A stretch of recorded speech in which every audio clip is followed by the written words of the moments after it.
Ce soir, je veux vous raconter une histoire. L'histoire commence en septembre 2011.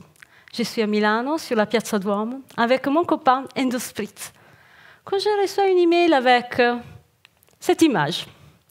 Cette image est la première photo officielle d'un tunnel, un mystérieux tunnel, dont sa existence était révélée pour la première fois pour la ministre italienne de l'Éducation de l'époque, Maria Stella Gelmini, que vous voyez dans la photo. Ce tunnel permet l'importation des neutrinos suisses, générés ici au CERN, à Genève, de l'importer en Italie, plus précisément au laboratoire national du Gran Sasso. Ce tunnel, ça fait 732 km de long, plus que 10 fois la longueur du tunnel du Gothard. Si vous n'avez jamais entendu parler de ce tunnel, c'est parce que ce tunnel n'existe pas.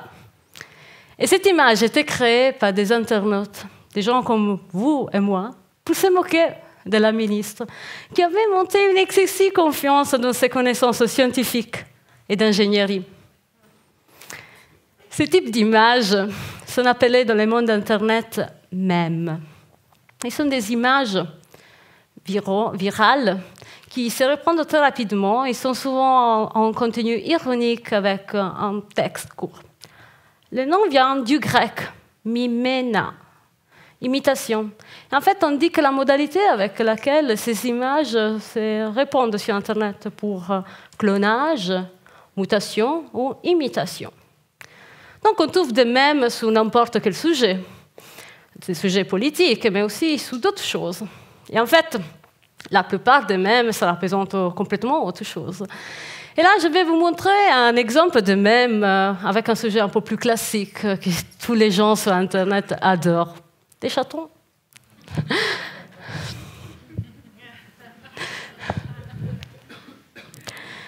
Voilà.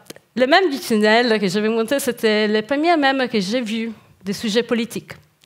Mais dans les années suivantes, j'ai reçu plein de mèmes politiques et j'ai envoyé moi-même des mèmes politiques.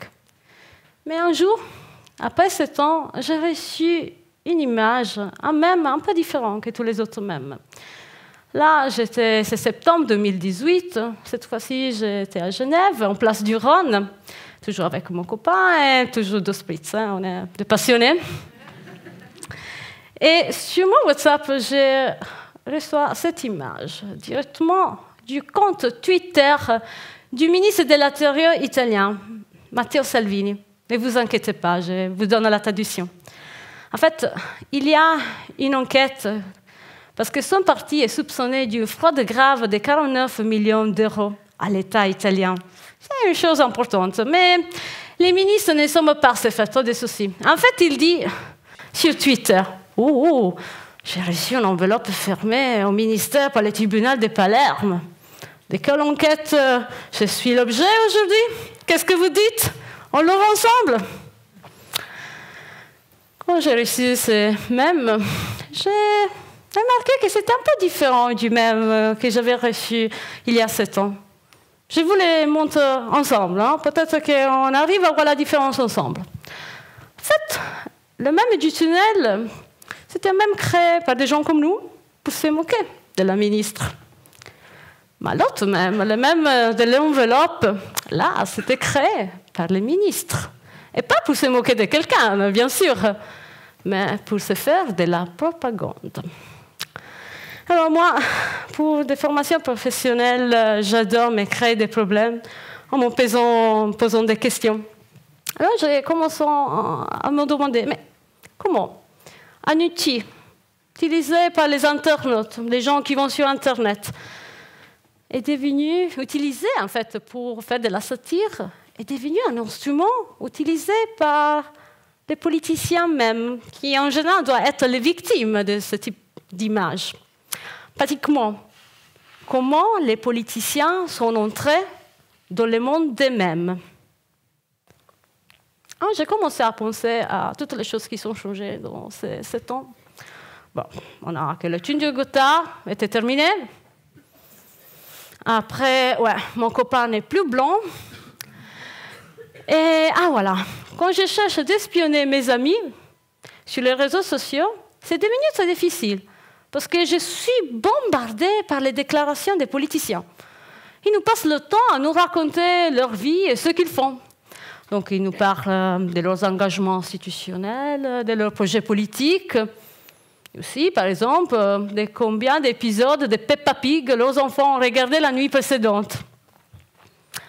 En fait, ils sont devenus un peu comme des amis. Et ils nous comprennent parce qu'ils font une vie comme la nôtre. Ils ont notre même problème. Comme nous, en général, ils savent que les enfants, pour regarder le même épisode de Peppa Pig, s'entendent des fois sans interruption.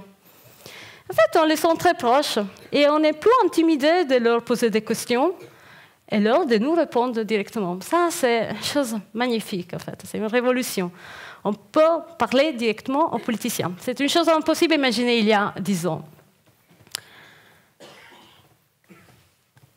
Les politiciens ne sont pas les seuls qui ont changé grâce à Internet. Nous aussi. Maintenant, on a toute l'information qu'on a besoin sur Internet. C'est facile, vous pouvez taper, chercher les sujets dont vous êtes intéressé. Moi, par exemple, j'ai obtenu mon doctorat en lisant des choses sur Internet. Et si vous, par exemple, ne voulez pas faire la même figure de la ministre italienne avec les tunnels, vous pouvez juste chercher physique des neutrinos et vous ne vous trompez pas. Et comme ça, on peut aussi parler de politique, découvrir tout sur la politique. Et ça a généré en fait une augmentation des experts. On est presque devenus un peu tous des experts. Il y a plein de blogueurs, de journalistes.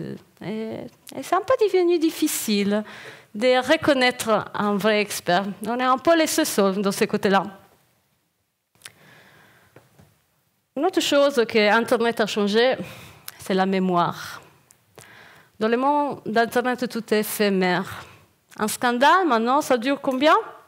2 jours? 3 jours? Quelqu'un en fait un peu plus? Non? Mais s'il y a 7 ans, le scandale du tunnel a en fait déterminé la fin de la carrière politique de la ministre. Aujourd'hui, quand il y a un scandale, ce qu'on a, c'est une explosion de mèmes. Et en fait, souvent, les protagonistes de ce scandale, ils deviennent aussi plus populaires grâce à leur exposition médiatique. Donc, on sait tout dans ce contexte. Et c'est effectivement là qu'on voit que la satire a évolué. La satire était un instrument du peuple, du gens, comme nous, pour se moquer du pouvoir, pour souligner les incohérences et les incompétences des personnages connus et des politiciens. Et maintenant, ce sont les politiciens même qui font de la satire. On a vu l'exemple du ministre avec l'enveloppe. Il fait ça pour 2 raisons précises. Il fait ça pour minimiser un scandale et aussi pour montrer sa force politique à ses supporters. Donc, une fois, on avait les humoristes qui jouaient sur la scène la partie des politiciens. Et maintenant, on a des politiciens qui sont eux-mêmes les acteurs de cette pièce. Donc, les politiciens, ils font beaucoup de satire. Par exemple, là. Et pourquoi ils font des satires? Je dirais pour cacher quelque chose, pour attaquer les adversaires, pour nous distraire. Et bien sûr, ils ne font pas ça pour nous faire rire.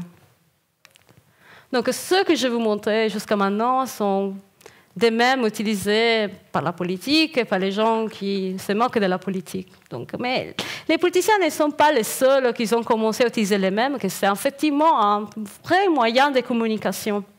En fait, nous, on a le pouvoir d'utiliser les mèmes, parce que les mèmes étaient en origine créés par des internautes. Et les internautes continuent à créer et partager les mèmes. Et on peut imaginer plein d'usages différents de mèmes. Par exemple, on peut utiliser les mèmes pour faire de l'autocritique, si vous êtes italien. On peut les utiliser, par exemple, pour faire des demandes de wallet. Mais aussi, un peu plus sérieusement, on peut les utiliser pour enseigner la physique. Là, on retourne un peu sur les neutrinos. Donc, si vous ne comprenez pas ce même, je vous conseille de taper ce soir physique des neutrinos et vous allez résoudre cette énigme. On peut aussi les utiliser pour sensibiliser les gens à des thèmes importants. On a vu plein d'exemples ce soir, l'écologie. Ouais. Moi, j'adore le chocolat, donc c'est important de sauver la planète. Et si vous aimez la poésie, vous pouvez aussi les utiliser pour faire de la poésie, un peu plus ironique que la poésie classique. Mais il y a l'espace pour avoir beaucoup d'imagination. Et bien sûr, on peut continuer à utiliser les mêmes pour faire de la vraie satire contre le pouvoir et contre les politiciens. Ouais. Ouais, et c'est beaucoup d'argent, surtout en Italie. Hein. Donc en fait, on n'a pas de limites dans l'imagination. Comment on peut imaginer l'usage de mèmes? Tout le monde peut les créer, ils sont faciles à faire.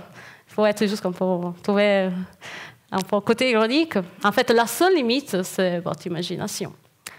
Donc, bienvenue, en même cas, si.